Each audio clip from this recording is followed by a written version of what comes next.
আজকে হঠাৎ ঘরে বসে টিভি দেখছিলাম। টিভি দেখতে দেখতে একটি ছবি দেখলাম যে একটি নায়িকা, আমাদের খুব জনপ্রিয় নায়ক আফরান নিশো, সে নায়িকাকে জড়িয়ে ধরেছে। নায়িকা সেটা প্রচার করছে যে সে আমার বুকে হাত দিয়েছে। তা আমি খুব অবাক হলাম। তুমি সিনেমা করতে নেমেছ, তুমি আফরান নিশোর সাথে সিনেমা করছো, আর আফরান নিশোর এই পর্যন্ত আফরান নিশোর ক্যারিয়ারে কখনো শুনিনি যে আফরান নিশো কারোর সাথে অসভ্যতা করেছে। আফরান নিশোর সুনাম নষ্ট করেছে ওই নায়িকাটি। হঠাৎ আমার মনে হলো এই কথাটা বলা দরকার যে নিশো, আপনি অনেক ভালো অভিনয় করেন। আপনার দাগি আমি দেখেছি, শিহাব শাহিনের অত্যন্ত সুন্দর আপনি অভিনয় করেছেন, আর আপনি এমনিও নাটকে অনেক সুন্দর অভিনয় করেন। আর নাটকে অভিনয় করতে গেলে, সিনেমায় অভিনয় করতে গেলে কোথায় কি হলো এইটা দেখলে নায়ক নায়িকা ভিলেন কোনো কিছুই হওয়া যায় না। এই জগৎটাই এমন।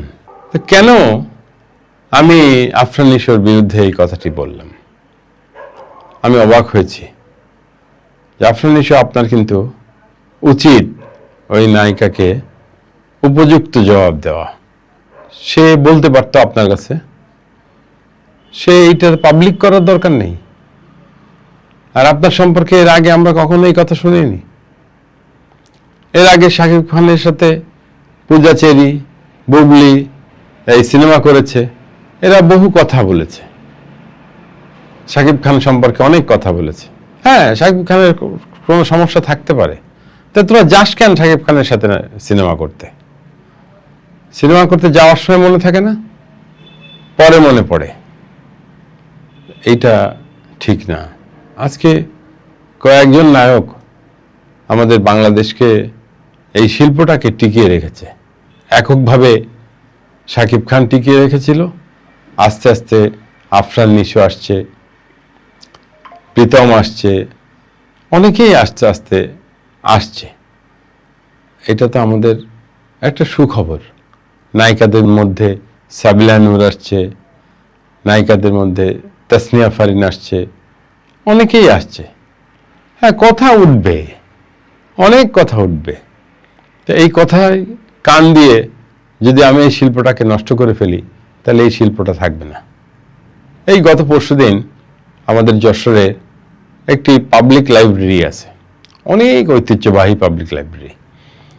এই পাবলিক লাইব্রেরিতে হাতে লেখা, তালপাতায় লেখা বইও আছে, যেটা দেখতে প্রধানমন্ত্রী স্বয়ং এসেছিলেন যশোরে এবং ওই ইনস্টিটিউটে ওই তালপাতার লেখা এই বইগুলো দেখে গেছেন। তবে এগুলো কত পুরানো, কত আদি যুগের জিনিস, কত আদি যুগের লাইব্রেরি। এটা একটা ঐতিহ্যবাহী লাইব্রেরি।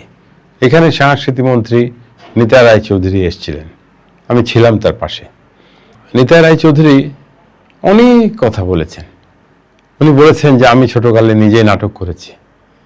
উনি বলেছেন যে আমাদের দেশ থেকে যাত্রা শিল্প হারিয়ে যাচ্ছে। আপনারা যারা এই প্রজন্মের, তারা যাত্রা সম্পর্কে কিছুই জানেন না। যারা আগের প্রজন্মের, যারা 70 দশকে, যারা মুক্তিযোদ্ধা, যারা ওই বয়সের মানুষ, তারা যাত্রা সম্পর্কে জানেন। যাত্রা মনের কথা বলে। যাত্রা একবার দেখা শুরু করলে আপনি শেষ না করে উঠতে পারবেন না। ওই কোনো মাইক নেই, গলা চেঁচিয়ে চেঁচিয়ে ডায়লগ দিচ্ছে, সমস্ত লোক শুনছে। কত সুন্দর এই সাংস্কৃতিক এই যাত্রার পালাগুলো হতো, মানুষ দেখত। আমাদের দেশে সেটা প্রায় শেষই হয়ে গেছে, এখন আর যাত্রা কেউ করে না।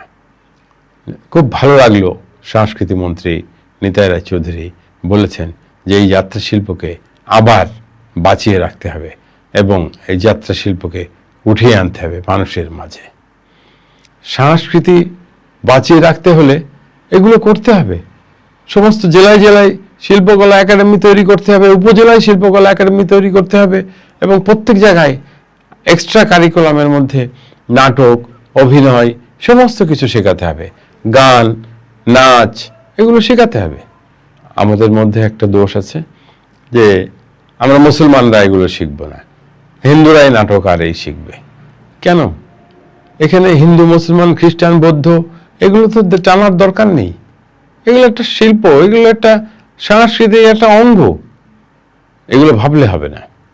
তা আমি যাই হোক, আমি যে কথায় এসেছিলাম, আফরান নিশো, আপনাকে বলি, আপনি অবশ্যই এই জিনিসটা খেয়াল রাখবেন যে এই ধরনের দোষ দেওয়ার সুযোগ না পায়, যারা এই ধরনের কথা বলে তাদের সাথে আপনার অভিনয় করা উচিত না।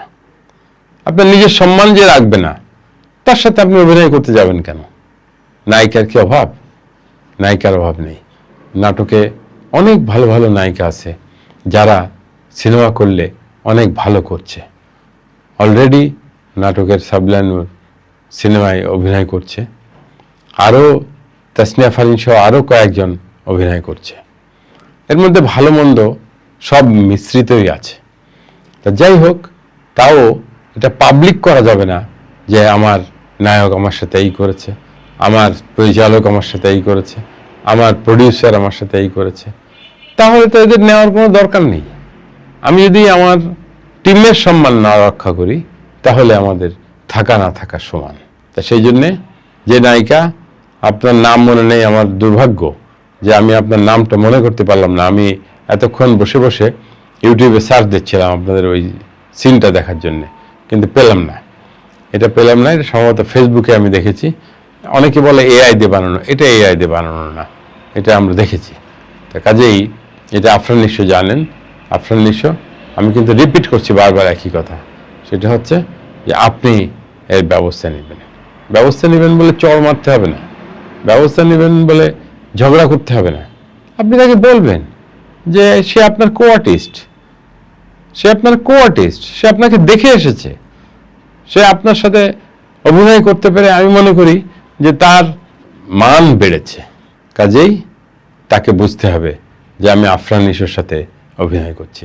আর আফরান নিশো আগে যে অভিনয় করেছে তার থেকেও অনেক ভালো অভিনয়, অনেক ন্যাচারাল অভিনয় করার চেষ্টা করছে।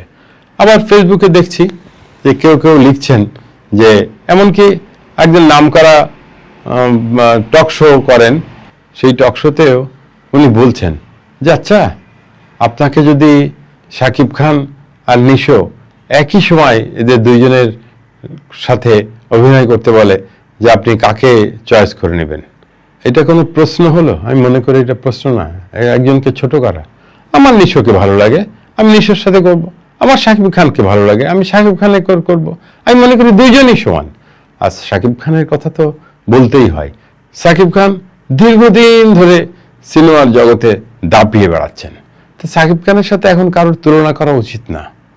শাকিব খান অনেক দূরে গেছেন, অনেক দূরে গেছে। আর যারা নাটক করে আস্তে আস্তে সিনেমার দিকে যাচ্ছে, তারা খারাপ করছে না, তারাও এক সময় তাদের ঢঙে তারা থাকবে।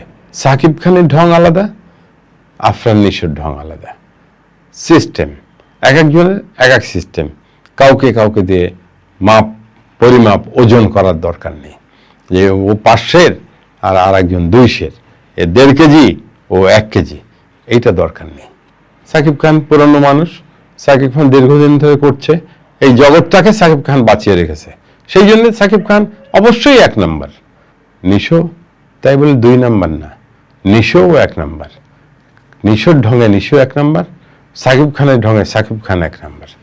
যাই হোক, শুধু একটি জিনিস, যে ওই নায়িকা কেন বলল যে আফরান নিশো আমার বুকে হাত দিয়েছে, এটা আমার খুব খারাপ লেগেছে। ওই নায়িকার সাথে অভিনয় করা উচিত না। আপনার নিশো, আপনার রাগ হওয়া উচিত, আপনার অভিমান হওয়া উচিত, আপনার কষ্ট পাওয়া উচিত। আপনার নায়িকার অভাব নেই। যারা এই ধরনের, তাদেরকে নিয়ে আর সিনেমা করেন না।